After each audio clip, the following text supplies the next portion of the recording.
नहमदुहु व नुसल्ली अला रसूलिहिल करीम। अम्मा बाद, हम अपनी जान के दुश्मन को जान कहते हैं, हम अपनी जान के दुश्मन को जान कहते हैं। मोहब्बत के इसी मिट्टी को हिंदुस्तान कहते हैं। जो दुनिया को सुनाई दे उसे कहते हैं खामोशी, जो दुनिया को सुनाई दे उसे कहते हैं खामोशी, जो आंखों में दिखाई दे उसे तूफान कहते हैं। बहुत अच्छे। हम वफादार तेरे हिंदुस्ता, हम वफादार तेरे हिंदुस्ता, हम ही हकदार तेरे हिंदुस्ता। बन के टीपू कहीं गोली खाए भी हम, बेशक बन के टीपू कहीं गोली खाए भी हम, बन के कासिम लहू से नहाए भी हम। अरे वाह। बन के महमूद जेलों में आए भी हम, बन के महमूद जेलों में आए भी हम, बन के अशफाक ये जा लुटाए भी हम। हम निगहदार तेरे हिंदुस्ता, हम निगहदार तेरे हिंदुस्ता, हम ही हकदार तेरे हिंदुस्ता। मुअज़्ज़ज़ सामिईन किराम और काबिले कदर उलमा किराम और मेरे हम जमाअत साथियों और पर्दे में बैठी मेरी माँ और बहनों, अस्सलामु अलैकुम। मुअज़्ज़ज़ रुफ़क़ाए अज़ाम व असातिज़ा किराम, आज की तारीख इतनी खास क्यों है? आज की सुबह इस कदर पुरनूर क्यों है? आखिर 15 अगस्त को इतनी अहमियत क्यों कर हासिल है? तो इसके पीछे एक लंबी दास्तान है। यहाँ के उलमा की जानिसारी का चमकता दौर है। खून में लथपथ अवाम खास की एक हेबतनाक कहानी है। मुहिब्बीने मुल्क की जान फशानियाँ है, शहीदाने वतन का लहू है, लातादाद उलमा की फांसियाँ है, हजारों तहरीकें हैं, हजारों जानों के नजराने हैं, सिराजुद्दौला की शहादत है, टीपू सुल्तान की हिम्मत व शुजाअत है, शाह अब्दुल अजीज मुक़द्दिस दहलवी का जिहाद अहम का फतवा है, सैयद अहमद शहीद की बेशुमार कुर्बानियाँ है, मोहम्मद अली जवर के हक पसंदाना अज़ान है, हुसैन अहमद मदनी और शेखुल हिंद की बेशुमार कुर्बानियाँ है, तहरीके रेशमी रुमाल है और तहरीके रेशमी रुमाल है, हुसैन अहमद मदनी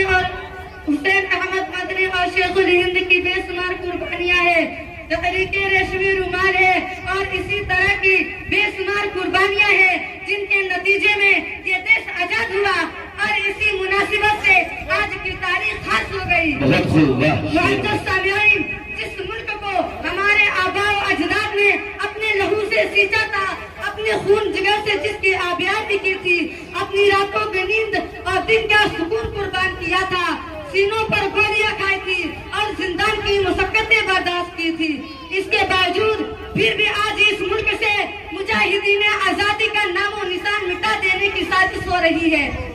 आज के प्रोग्रामों में सिर्फ चंद मुस्लिम नामों को पेश किया जाता है और तमाम तरीकों को नजरअंदाज कर दिया जाता है। अरे यहाँ तो मुसलमानों का जितना खून बहा है उतना गैरों का पसीना भी नहीं बहा है। ए मेरे साथियों, क्या आपको मालूम है कि अंग्रेज इस मुल्क में मुझे और आपको कितने दिन गुलाम बना कर गया है? 1-2 दिन नहीं, 2 या 4 साल नहीं, पूरे 200 साल मुझे और आपको वो गुलाम बना कर गया है। क्या उनको यहाँ से भगाना 1-2 इंसानों का काम था, 1-2 जमातों का काम था? नहीं नहीं, तो अल्लाह के बंदो आप उन उलमा से मालूम करे। ये उलमा बतलाएंगे कि उलमा की नस्लें फसलों की तरह काट दी गई, तब जाकर मुझे और आपको ये आजादी नसीब हुई। बहुत अच्छे।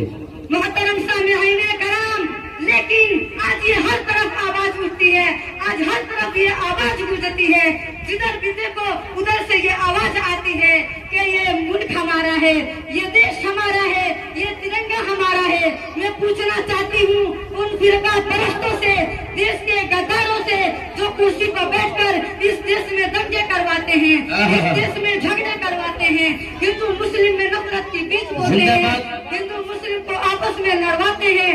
मैं पूछती हूँ उन बेलगाम घोड़ों से, अगर ये तिरंगा तुम्हारा है तो बताओ इस देश को तिरंगा किसने दिया? इस देश को तिरंगे का डिजाइन किसने दिया? नहीं मालूम तो मैं बताती हूँ। ओ अकल के अंधो, कान खोल कर सुन लो, इस तिरंगे तिरंगे का डिजाइन भी एक मुस्लिम बेटी ने दिया था, जिसका नाम सुरेगा बदरुद्दीन था। आज खाने और पीने के जिन्हें तरीका नहीं मालूम, वो हमसे कहते हैं ये तिरंगा हमारा है, तो हमें मालूम होनी चाहिए बताने के लिए। अरे ये तिरंगे का डिजाइन हमारी बेटी ने तैयार किया था और मुझसे कहते हैं ये तिरंगा हमारा है, तेरे बाप का है। वो बेटी हैदराबाद की रहने वाली 1919 में पैदा हुई। सुरेगा बदरुद्दीन उन्हीं ने ये डिजाइन बनाया था। और डॉक्टर भीमराव अंबेडकर जब कानून की किताब बनाई तो उस कानून के अंदर सुरेगा बदरुद्दीन का डिजाइन किया हुआ तिरंगा इसमें शामिल किया गया कि इस मुल्क का झंडा तिरंगा रहेगा। 1977 में मुंबई के अंदर उस लाडली बेटी का इंतकाल हुआ है। आज भी उसकी कब्र है वहाँ पर, मुअज्जज़ में। इस देश को नारा देने वाला भी मुसलमान है, वरना उनको नारे का पता नहीं था। हिंदुस्तान जिंदाबाद का नारा भी मुसलमान ने दिया, भारत छोड़ो का नारा किसने दिया, वो भी मुसलमान ने दिया।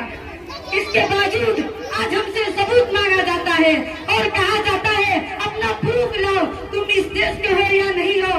तो मेरे मुसलमान भाइयों, डरने की कोई जरूरत नहीं है, घबराने की कोई जरूरत नहीं है। अगर कोई तुमसे पूछे तुम हिंदुस्तान के मुसलमान हो, तुम्हारा आधार कार्ड क्या है, तो आप कहना जाओ आगरा का ताजमहल हमारा आधार कार्ड है। अगर आपसे पूछे तुम्हारा वोटर कार्ड क्या है, तो क्या कहोगे, कुतुब मीनार की बुलंदी हमारी है, जाओ हमारा वोटर कार्ड है।